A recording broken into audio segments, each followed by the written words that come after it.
Gender அஃபார்மிங் surgery அப்படிங்கிற ஒரு விஷயமும் பரவிட்டு இருக்கு. ஒருத்தர் ஆணாக பிறந்திருப்பாங்க, ஆனால் அவங்கள பார்த்தீங்கன்னா நான் வந்து அவங்கள பெண்ணாக தான் உணர்றேன்.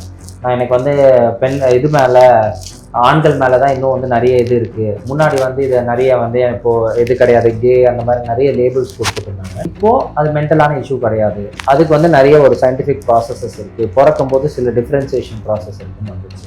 ஏன்னா WHO என்ன சொல்லிடுச்சுன்னா இது வந்து ஒரு சைக்காட்ரிக் இல்னஸ் இல்லை, இது வந்து disorder of sexual agenesis, disorder of sexual ப்ராப்ளம்னால வந்துடுச்சு. இப்போ இது ஒரு பெண் ஆணாக உணரும் போது இன்னும் மோசமாக இருக்கும். ஏன்னா ஒரு பெண் ஆணாக உணரும் போது நிறைய செக்ஷுவல் அப்யூஸ் நிறைய இருக்கும். இப்போ நம்மளால ஒரு மேல் வந்து ஃபீமேலாக உணர்றாங்க, நம்ம அவங்களுக்கு ஒரு வெஜனாவை கிரியேட் பண்ண முடியும். ஒரு ஃபங்க்ஷனலான அவங்களுக்கு வந்து இப்போ செக்ஷுவல் இன்டர்கோர்ஸ் வைக்கிற மாதிரி ஒரு வெஜனாவை கிரியேட் பண்ண முடியும். ஆனால் அவங்களால 18+ வந்து லீகல் ரிக்குவயர்மெண்ட்ஸ், நார்மல் எல்லா சர்ஜரிக்கும் வர லீகல் ரிக்குவயர்மெண்ட்ஸ் மாதிரி 18+ தான். Top upper level age minimum இது வரைக்கும் யாரும் அப்படின்னு ஒன்றும் பண்ணதில்லை. 50 வயசுலையும் பண்ணியிருக்காங்க, 55 வயசுலையும் பண்ணியிருக்காங்க. ஸோ ஒவ்வொருத்தருக்கு எப்போ இந்த ஆப்ஷன்ஸ் கிடைக்குதோ அப்பப்போ அவங்க ஓப்பன் அவுட் பண்ண முடியும், அவங்க பண்ணிக்கிறாங்க. இந்த ஹார்மோன் கொடுக்கும்போது கொஞ்சம் மாற்றங்கள் வரும். ஒரு ஃபீமேலுக்கு ஒரு மேல் ஹார்மோன் கொடுக்கும்போது இந்த வாய்ஸ் கொஞ்சம் மாறலாம், கொஞ்சம் பாடி ஷேப் மாறலாம், இது மாதிரி நிறைய விஷயங்கள் வரலாம். ஸோ வரும்போது அவங்களுக்கு ஒரு மேலாக இருக்கிறதுக்கு சொசைட்டியில் எப்படி மூவ் பண்ணுறாங்க, இது எனக்கு பிடிச்சிருக்கா அப்படின்னு சொல்லிட்டு ஒரு 1 இயர் வந்து ஒரு டெஸ்டிங் பீரியட் மாதிரி ஆகிருக்கு. ஸோ ஃபீமேல் டு மேல்னு வரும்போது ஃபஸ்ட்டு வந்து ரொம்ப காமன்றது பிரெஸ்ட்டை ரிமூவ் பண்ணுறது தான். ஸோ அந்த பிரெஸ்ட்டை ரிமூவ் பண்ணும்போது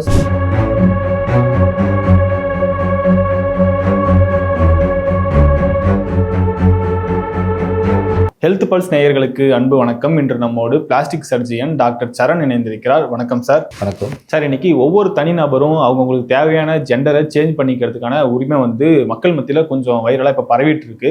அந்த வகையில் இந்த ஜெண்டர் அஃபார்மிங் சர்ஜரி அப்படிங்கிற ஒரு விஷயமும் பரவிட்டு இருக்கு. அந்த சர்ஜரியை பற்றின டீட்டெயில் எக்ஸ்பிளனேஷனை உங்களுடைய கருத்தாக சொல்லுங்கள் சார். இப்போது ஃபஸ்ட்டு நம்மளுக்கு என்ன தெரியணும்னா செக்ஸ்னா என்ன, ஜெண்டர்னா என்ன அப்படின்னு சொல்லி தெரியணும். ஸோ நம்ம வந்து பிறக்கும்போது நம்ம ஒரு ஜெண்டர் அப்படின்னு சொல்லி எடுத்துக்கிறோன்னா நம்ம மைண்டில் வந்து நம்ம ஒரு ஆணாவோ இல்லை பெண்ணாவோ பிறந்துட்டு இருக்கோம் இப்போது. ஸோ அது நம்மளோட செக்ஸாக மாறுது. ஆனால் ஜெண்டர் ஐடென்டிட்டினா அவங்கள எந்த ஜெண்டராக எடுத்துக்கிறாங்க, ஏன் இந்த ப்ராப்ளம் வருது, இது வந்து மென்டலான ஒரு ப்ராப்ளமா. இப்போ ஃபார் எக்ஸாம்பிள் ஒருத்தர் ஆணாக பிறந்திருப்பாங்க, ஆனால் அவங்கள பார்த்தீங்கன்னா நான் வந்து அவங்கள பெண்ணாக தான் உணர்றேன். நான் எனக்கு வந்து இது மேலே ஆண்கள் மேலே தான் இன்னும் வந்து நிறைய இது இருக்குது. முன்னாடி வந்து இதை நிறைய வந்து இப்போது இது கிடையாது, கே அந்த மாதிரி நிறைய லேபிள்ஸ் கொடுத்துட்டு இருந்தாங்க.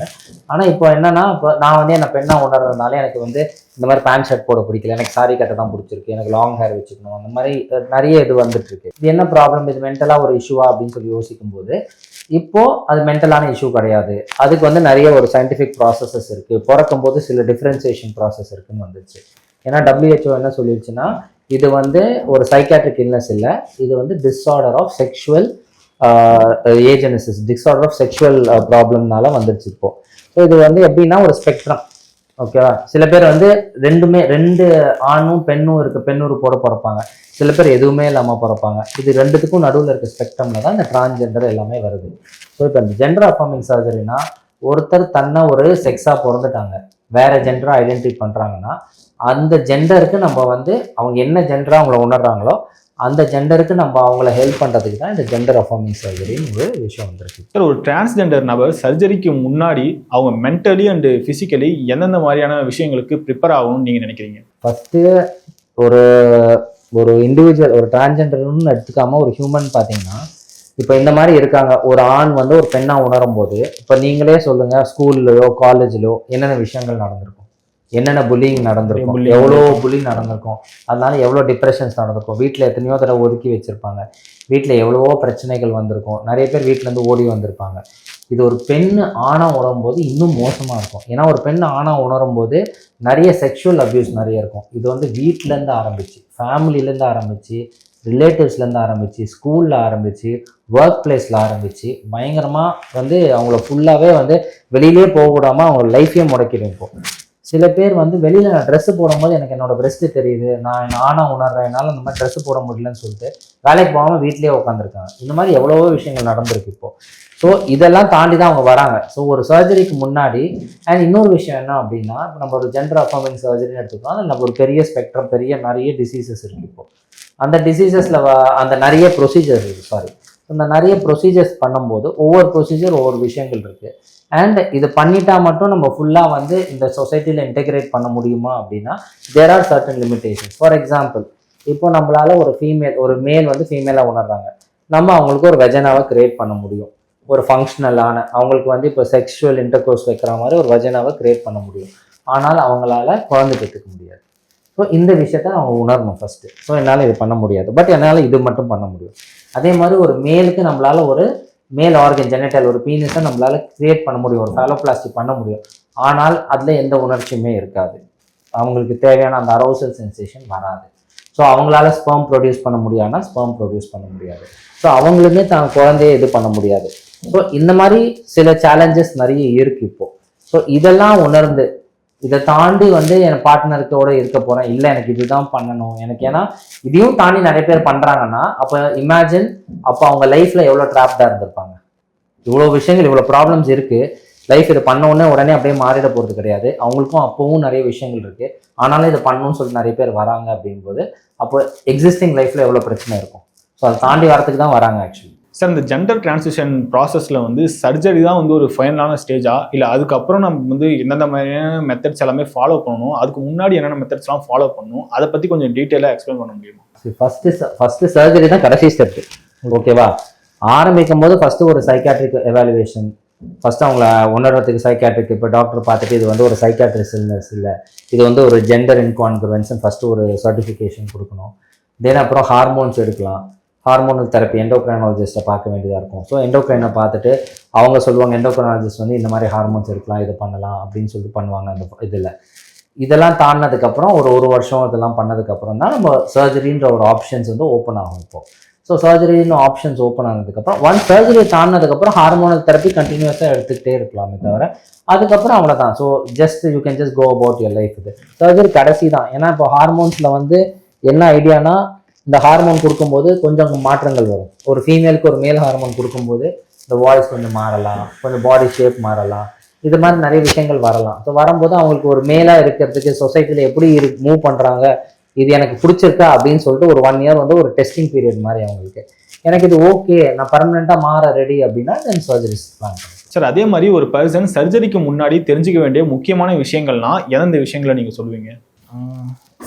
இப்போ அதாவது இப்போ ஃபார் எக்ஸாம்பிள் இப்போ மேல் டு ஃபீமேல்னு எடுத்துக்கலாம். இப்போ மேல் டு ஃபீமேல்னா என்ன, ரெண்டு மேஜரான சர்ஜரிஸ் பண்ணுவோம். ஃபஸ்ட்டு மேல் டு ஃபீமேல் பண்ணும்போது ஃபஸ்ட்டு பிரெஸ்ட் ஆக்மெண்டேஷன், அதாவது பிரெஸ்ட் இம்ப்ளான்ஸ் வச்சுட்டு அவங்களுக்கு பிரெஸ்ட் வந்து கிரியேட் பண்ணுவோம். நெக்ஸ்ட் ரெண்டாவது வந்து கீழே வஜனோபிளாஸ்டி பண்ணுவோம். ஸோ வஜனோபிளாஸ்டி பண்ணுறதுக்கு முன்னாடி அவங்க பீனஸ் இருக்கும், அந்த பீனஸை ரிமூவ் பண்ணிவிடுவோம், டெஸ்டிஸை ரிமூவ் பண்ணிவிட்டு அப்புறம் அவங்களுக்கு வஜனா ஷேப் பண்ணி இது பண்ணுவோம் அதை. ஸோ இது 2 தான் மெயினான இது இருக்குது. ஸோ இதில் தான் முன்னாடியே வந்த சேலஞ்சஸ் என்னென்னா வந்து அதான் இப்போது யூட்ரஸ் கிடையாது. ஸோ யூட்ரஸ் இல்லாததுனால குழந்தை அவங்களால வந்து இது பண்ண முடியாது, ஓவரீஸும் இல்லாததுனால அவங்களால கருமுட்டைகள் தானாக வராது. ஸோ அவங்க அப்படியே இது பண்ணாலும் அவங்களால வந்து ஒரு குழந்தைய தானாக சுமந்து இது படுத்திக்க முடியாது பேசிக்காக. ஸோ இதுக்கு வந்து சில பேர் வந்து ஸ்பெர்மை வந்து ப்ரிசர்வ் பண்ணி வச்சுருப்பாங்க. ஸ்பெர்மை ப்ரிசர்வ் பண்ணி வச்சுட்டு அவங்க வந்துட்டு இது பண்ணுறாங்க. இப்போ சரகசி அந்த மாதிரி நிறைய ஆப்ஷன்ஸ் இருக்குது. பட் அதோட லீகல் ஆஸ்பெக்ட்ஸ் வந்து அவங்க செக் பண்ண வேண்டியதாக இருக்கும். இப்போது ஃபீமேல் டு மேல்னு வரும்போது ஃபஸ்ட்டு வந்து ரொம்ப காமன்றது பிரெஸ்ட்டை ரிமூவ் பண்ணுறது தான். ஸோ அந்த பிரெஸ்ட்டை ரிமூவ் பண்ணும்போது ஸ்கார் இல்லாமல் பண்ணலாம், ஸ்காரோட பண்ணலாம், இல்லை மாடிஃபைடாக ஸ்காரே தெரியாத மாதிரி கூட பண்ணிக்கலாம். அதை கீழே வரும்போது அவங்களுக்கு வந்து ஃபஸ்ட்டு நெக்ஸ்ட் வந்து யூட்ரஸ் இருக்குது. ஸோ யூட்ரஸை ரிமூவ் பண்ணுறதுக்கு ஒரு சர்ஜரி பண்ணுவோம். அப்புறம் கீழே இருக்க அந்த வஜனாவை க்ளோஸ் பண்ணி அவங்களுக்கு வந்து ஒரு பீனஸ் மாதிரி கிரியேட் பண்ணுறதுக்கு ஃபேலோபிளாஸ்டி இருக்குது. ஃபேலோபிளாஸ்டிலையுமே நிறைய டைப்ஸ் இருக்குது. ஸோ ஒவ்வொருத்தரோட இது இப்போ சிங்கிள் ஸ்டேஜ் இருக்குது, 3 ஸ்டேஜ் ஃபேலோபிளாஸ்டி இருக்குது. அதோட இப்போ அட்வான்ஸ்ட் என்னன்னா வந்து இம்ப்ளான்ஸ் இருக்கும், எரெக்டைல் இம்ப்ளான்ட் இருக்கும். ஸோ அவங்க ஒரு பட்டன் இந்த மாதிரி ஒரு சின்ன ஒரு இன்ஃப்ளேட்டர் மாதிரி இருக்கும், அதை தொடையில வச்சுருப்போம். ப்ரெஸ் பண்ணாலே வந்து அப்படியே எரெக்ட் ஆகிடும். பட் இதில் என்ன சேலஞ்ச் ஆகுதுன்னா அரௌசல் சென்சேஷன் சுத்தமாக இருக்காது. அண்ட் அவங்களுக்கு டெஸ்டிஸ் எதுவுமே இல்லாததுனால அவங்களால ஸ்பெர்ம் ப்ரொடியூஸ் பண்ண முடியாது. ஸோ இவங்களுக்குமே ஃபஸ்ட்டு ஸ்டெப் வந்து ஃபர்டிலிட்டி ப்ரிசர்வேஷன் சொல்லுவோம். இப்போ டிரான்ஸ் மென்னாக இருக்கட்டும், டிரான்ஸ் விமனாக இருக்கட்டும், ஃபர்டிலிட்டி ப்ரிசர்வேஷன்றது ரொம்ப இம்பார்ட்டன்ட். ஸோ அவங்களோட ஓவமையோ இல்லை அவங்களோட ஸ்பெர்மையோ அவங்களால ப்ரிசர்வ் பண்ணிக்க முடியும். பட் அதுக்குன்னு ஒரு காஸ்ட் இருக்குது. ஸோ அதை வச்சுட்டு அவங்க ஃப்யூச்சரில் என்னோட லைனில் தான் குழந்தை வேணும் அப்படின்ற போது ஆப்ஷன்ஸ் கிடைக்கும். சார், இந்த ஜெண்டர் அஃபர்மிங் சர்ஜரிக்குன்னு சூட்டபிளான ஏஜ் ஏதாவது இருக்கா, இல்லை அதுக்கான ஏதாவது கண்டிஷன்ஸ் இருக்கா? அதாவது அது சர்ஜரிக்கு முன்னாடி இந்த விஷயங்களுக்குலாம் அவங்க ஃபுல்ஃபில் ஆகிருக்கணும் அப்படிங்கிற மாதிரியான ஏதாவது கண்டிஷன்ஸ்லாம் இருக்கா? ஆக்சுவலாக 18+ வந்து லீகல் ரிக்குவயர்மெண்ட்ஸ். நார்மல் எல்லா சர்ஜரிக்கும் வர லீகல் ரிக்குவயர்மெண்ட்ஸ் மாதிரி 18+ தான். அப்பர் லெவல் ஏஜ் லிமிட் இது வரைக்கும் யாரும் அப்படின்னு ஒன்றும் பண்ணதில்லை. 50 வயசுலையும் பண்ணியிருக்காங்க, 55 வயசுலையும் பண்ணியிருக்காங்க. ஸோ ஒவ்வொருத்தருக்கு எப்போ இந்த ஆப்ஷன்ஸ் கிடைக்குதோ அப்பப்போ அவங்க ஓப்பன் அவுட் பண்ணும்போது அவங்க பண்ணிக்கிறாங்க.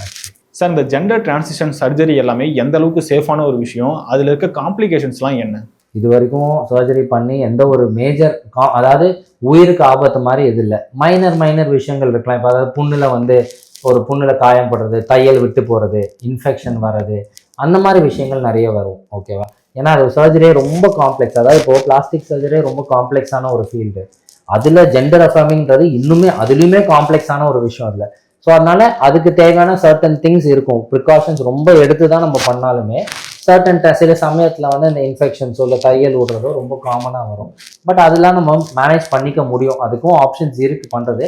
பட் எஸ் இதான். பட் லைஃப்க்கு த்ரெட்டனிங்காக இது வரைக்கும் வந்து நாங்கள் பண்ணுறதுல எதுவும் வந்துட்டு கிடையாது. சார், ஒரு பேஷண்ட் இந்த ஜெண்டர் டிரான்சிஷன் சர்ஜரிக்கு அப்புறமா ரெக்கவரி பீரியடுங்கிறது எவ்வளோ நாள், அவங்களுடைய லைஃப்பை நார்மல் லைஃபாக மூவ் பண்ணுறதுக்கு எவ்வளோ நாட்கள் ஆகும்?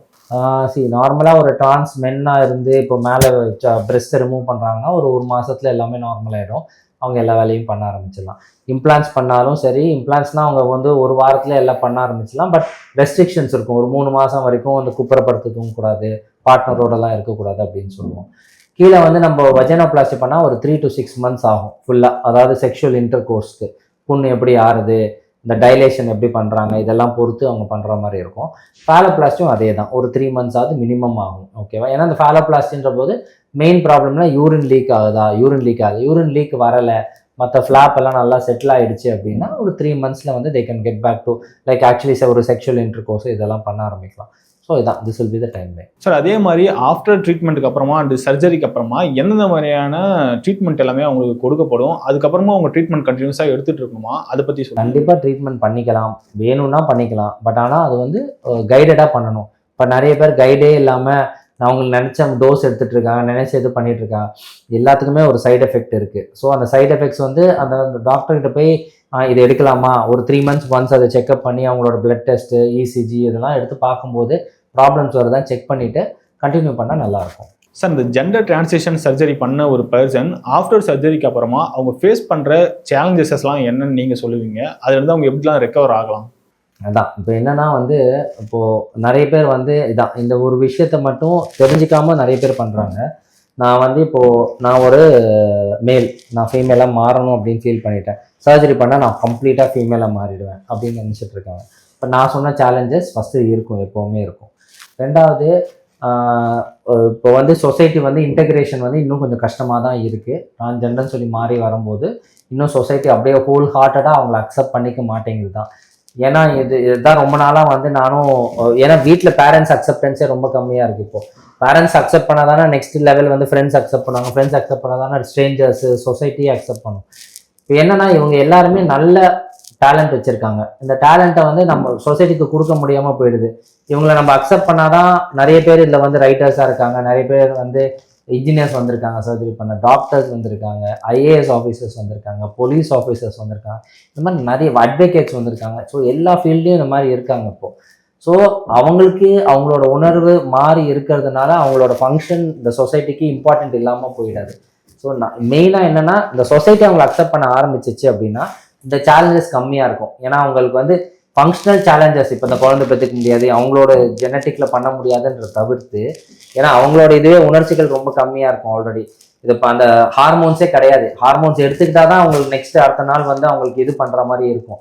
ஸோ அவங்களும் நிறைய கஷ்டப்பட்டு தான் வராங்க. ஸோ இதை வந்து ஜென்ரல் சொசைட்டி புரிஞ்சுட்டு அவங்களே ஒரு மனுஷனாக பார்த்தாங்கன்னா வந்து ஆக்சுவலி நிறைய விஷயங்கள் வந்து அவங்களுக்கு இன்னுமே நல்லா ஈஸியாக வந்துடும். கண்டிப்பாக சார், நிறைய விஷயங்கள் ஷேர் பண்ணீங்க. உங்கள் நேரத்துக்கு ரொம்ப நன்றி. தேங்க்யூ.